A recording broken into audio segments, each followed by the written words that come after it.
Salve, salve galera, começando mais uma entrevista especialíssima aqui no estúdio do Motorsport.com Interlagos, cobertura das 6 horas de São Paulo, etapa do EC voltando ao país depois de 10 anos. Eu, Carlos Costa, estou aqui na companhia de Felipe Motta, apresentador dos canais ESPN, e abrindo para geral, vocês já veem Guilherme Longo, mas a grande estrela, Robert Kubica, piloto da Ferrari AF Corse. Robert, nice to have you here, a big pleasure for us, and what about Brazil in this visit so far? It's much colder than it used to be. I used to come here always in November, end of season with Formula One, and first time here 2002 was still end of year. So yeah, still nice to see. You know, as always, good emotions, a lot of interest of motorsport. Of course, Formula One is something special, but still WEC I think attracts people and fans as always here in São Paulo. Perfeito. Então, galera, a gente vai falar do EC, carreira na Fórmula 1, outras visitas ao Brasil, mas já vou passar a bola para o Felipe Motta. Felipe Motta, it's your turn. Yeah, for me it's very emotional to be with Robert. I used to follow Formula 1 from 2004 to 2013, so I saw you coming, you're racing Hungary, and then your crash in 2007 in Canada, then your win. And because he speaks very fluently Italian, he was very close with the Brazilians as well, playing poker. So Rubens and Felipe love him.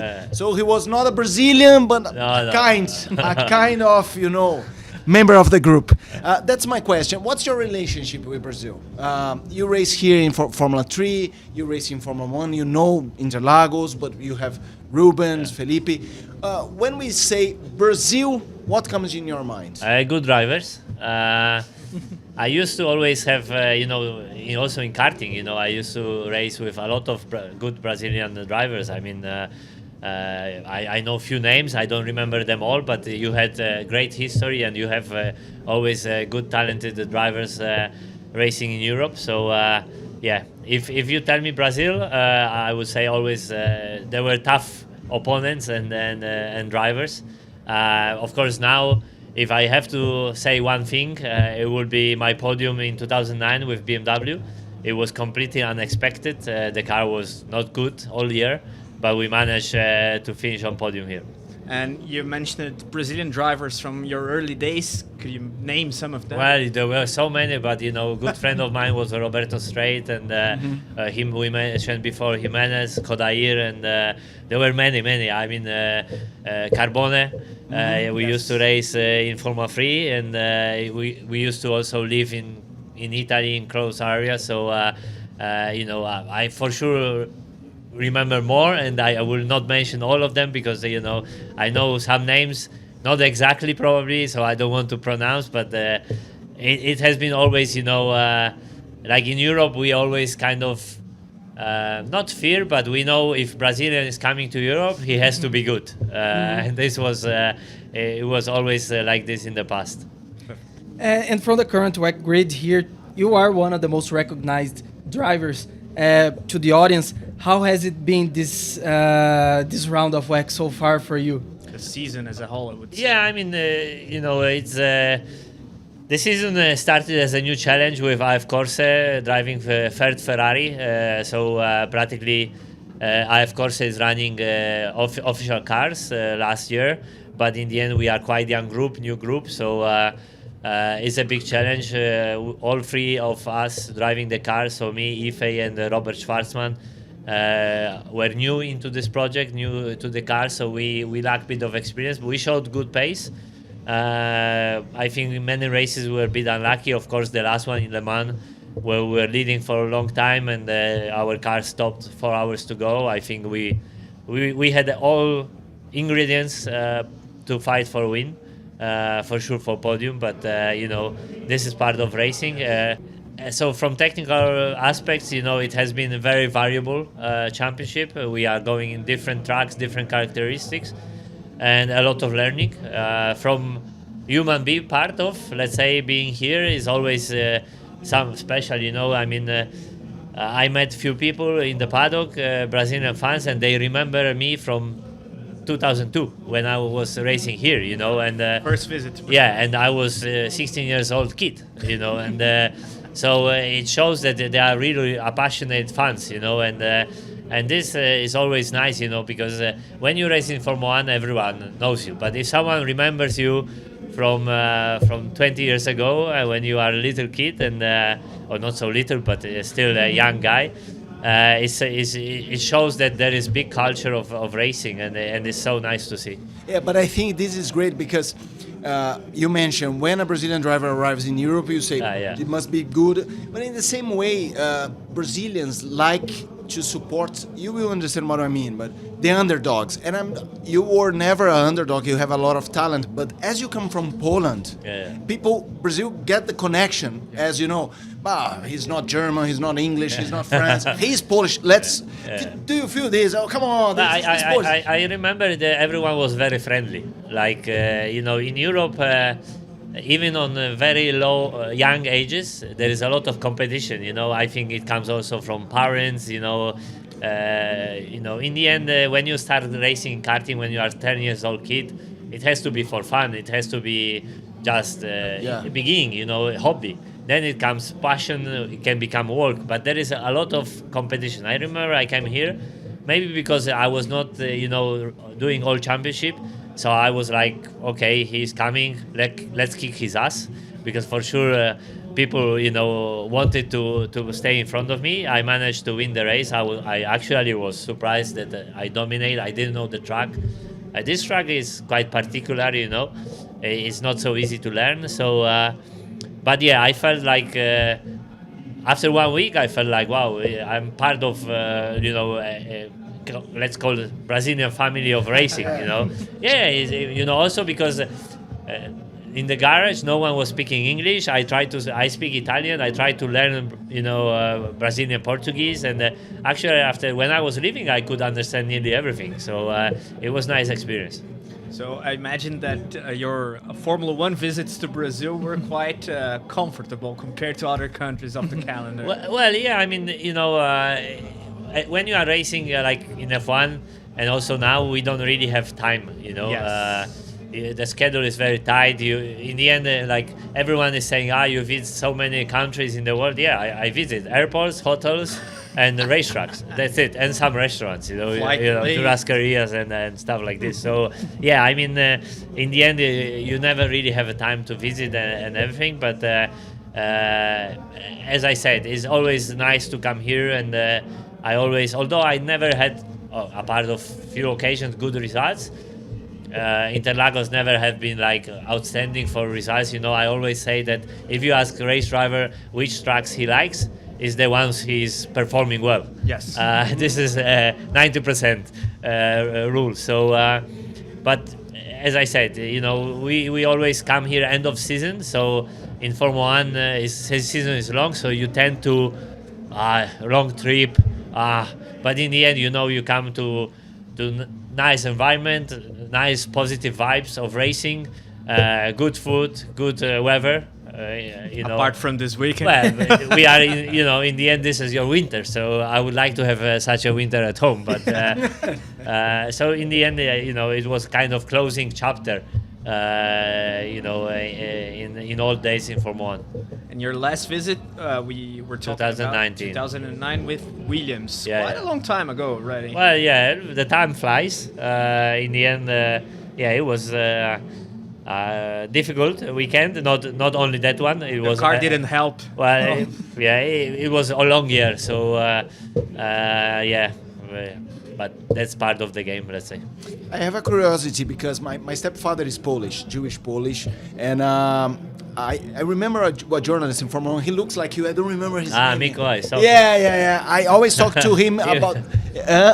I thought many people thinks that we are brothers. Brothers, yeah. But it's because of the nose. Yeah. And I am always interested about cultures and countries and mentalities. Of course, we are Brazilians. We are not the same. Not every Polish is but sometimes we have a culture that is from a people, and we have Poland in a very tough place in Europe between Soviet Union and Germany, all the wars. And this journalist always had me how hard is for a sportsman or a sportswoman to be Polish and to carry all this revenge sometimes, like Iga Swiatek or Lewandowski in football. It's tough to be a Polish sports. I would say not tough. I mean, I think in last 20 years things has changed dramatically in better in Poland. Mentality changed. Country has grown up a lot. First of all, there is more opportunities. I think honestly, if you come now to Poland to live, and it's a nice country, there is the standard of living is much higher than it was in the past. Definitely 20 years ago, 30 years ago when I started, racing go-karts was very exotic, was something like I was the only one. Rarely there were some couple of more drivers doing some European races. Now when you go to European races in karting, there is a group of 20, 30 Polish karting drivers. So it shows the country has grown up, open-minded. So I would, in the past maybe there was a bit, difficulties, but I also think that difficulties makes you better, makes your character, and everyone. The life is nice when it's everything smooth. But let's be honest, for everyone, you have to fight. You have to fight for better. Of course, you would like to win every time. You would like to have easy life, but maybe someone has easy life. Maybe someone is winning. We have 8 times world champions. We have Max Verstappen, so they are winning all the time. But the winners won. The most of the people, they have to chase. They have to fight, and to be honest, I can speak only for myself. When I was a kid, when I traveled to Italy for first races, when people were asking me where I'm from, people didn't know where is Poland. Even in Europe. Yeah. Well, Italians, for me, they didn't know. I mean, 90%. When I was saying Polonia, they thought Bologna. Bologna is a town. In Italy. So, exactly. So, but now they know for sure, and it's thanks to not only sportsmen, but for sure sportsmen. We have more and more international level sportsmen, which for sure is a great advertisement for country, but also as a country we grow up a lot. I mean, I really recommend if one day you have a chance to go Europe, to go Poland, and not because I'm Polish, but I really think is a good country to have a go and to spend a bit of time. I've heard good things from Poland, so definitely it's on the schedule. But good advertisement. Robert, you talk about fighting as a sportsman. You talk about having a strong character that is so much needed in motorsport. As you said, you have one winner, and for example in Formula 1, 19 losers, if we can say so, which is not the case, but only one it gets. Is the case. Yeah, but I would like to ask. The second is the first loser. Alonso said it at the beginning of the year. But I'd like to ask you about this phase of your career. You have a career of ups and lows, Formula 1, good performances, then your rallying accident, and now after a brief spell in Formula 1 in WEC, what could you say about this moment in terms of accomplishment, and I would say personally more than sporting-wise? Yeah, this is a good question actually, because I think, and I say it for myself, after racing in Formula 1, for me it was difficult to. It's not that you don't find motivation, because I'm very passionate about motorsport. I want to do well, and I have huge passion. And for sure, if I would not have this passion, I would stop a long time ago.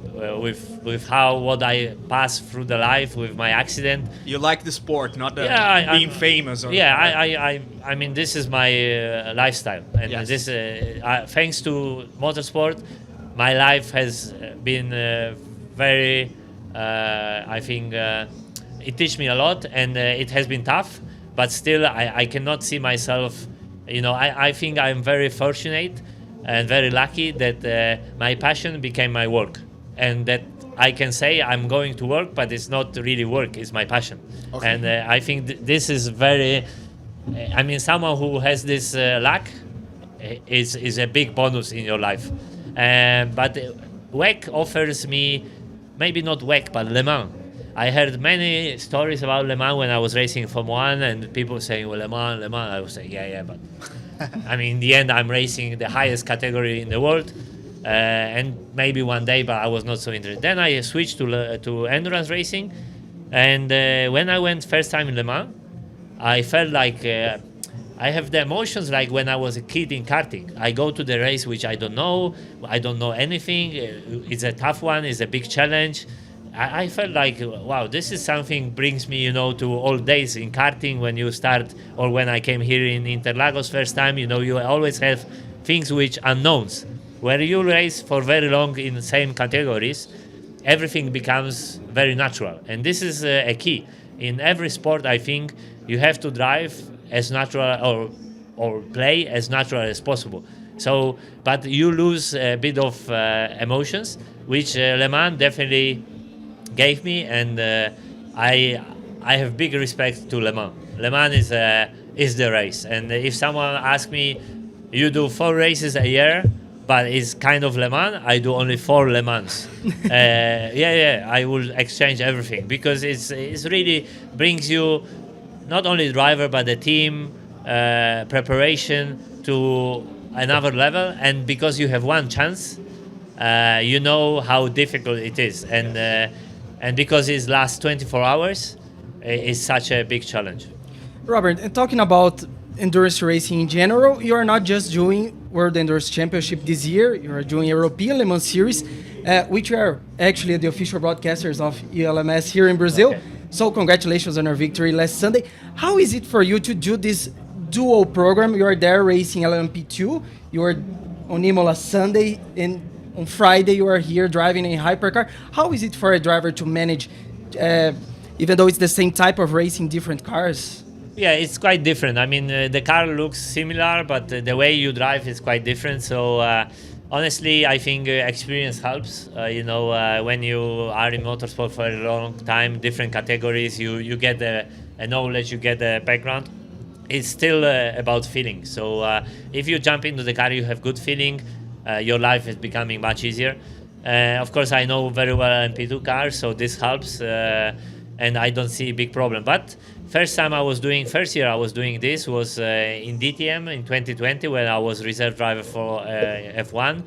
And then actually when I arrived in ELMS in 2021, which we won in ELMS, I had like question of marks, but in the end, it really sometimes surprised me how quickly you can adapt, and this is a good thing. So it's not a really big problem, and honestly, I still think racing more than only like 7-8 races. It keeps you in the mood. It keeps you. In the end, it's a sport. Motorsport often has this vision that is not a sport, because everyone drives the car. Everyone can go Sunday to supermarket or to the visit to the friends. Why I cannot drive it? But I think motorsport community tries to transfer message that is a sport. But on the other hand, how can be the sport if you don't train? Like F1 now, they do 4 days or not even 3 days of testing before the season, and it's difficult for someone who doesn't know the F1 to believe it's a sport, because every sport you practice every day. Of course. So in the end, this helps me to keep, although it's different category, keeps me in the loop, keeps me trained, keeps me up to the shape. Yes. And Robert, talking about European Le Mans Series, we know an engineer that knows you very well, and you know him very well. We'll just play a quick message from him. Galera, vocês que acompanham a gente, vocês sabem, Rico Penteado, estrela do canal, a gente vai trazer aqui um trechinho do que o Rico mandou pro Robert Kubica em mais uma entrevista especial, oferecimento I Love Brio, energia humana gera energia. Vamos conferir. Salve, salve galera do Motorsport. Ciao, grande capo. First of all, congratulations for your victory in Imola. I was really hoping for a victory in 24 hours of Le Mans, but it was not this year, but it's going to come, I'm sure. So congratulations for Imola. And actually I have 2 questions for you. The first one is, when do you think we're going to have find time to catch up? Because I was in Castellet, it was not the case. Le Mans, it was for sure very busy. But I want to see you on a track soon so we can catch up and remind the old days.